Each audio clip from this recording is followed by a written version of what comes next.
Hi friends, இப்போது சுவையான வாழைக்காய் ஃப்ரை எப்படி பண்ணுறதுன்னு பார்க்கலாம். இது எல்லா சாதத்துக்கூடவும் நல்லாயிருக்கும். தயிர் சாதம், ரச சாதம், சாம்பார் சாதம் எல்லாத்துக்கூடையும்.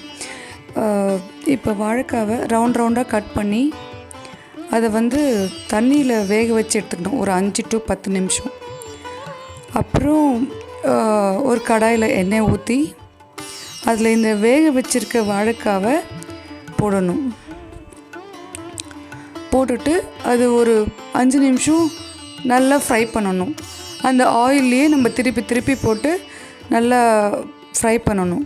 கொஞ்சம் ஒரு 5 to 10 நிமிஷம் வரைக்கும் இந்த மாதிரி பண்ணிவிட்டு அப்புறம் சால்ட்டு போடணும். சால்ட்டு போட்டுட்டு அப்புறம் காரப்பொடி போடணும். சாம்பார் பொடியாச்சும் போடலாம், இல்லாட்டி ஓன்லி சில்லி பவுடராச்சும் போடலாம். போட்டு நல்லா ஃப்ரை பண்ணணும். நம்ம ஏற்கனவே தண்ணியில் தான் பாயில் பண்ணியிருக்கோம், அதனால் ஆட் பண்ணக்கூடாது வாட்டர்லாம். ஸோ இதை திருப்பி போட்டு நல்லா ஃப்ரை பண்ண ஹை ஃப்ளேமில் வச்சு நல்லா ஃப்ரை பண்ணால் நமக்கு கிறிஸ்பியான வாழைக்காய் ஃப்ரை ரெடி.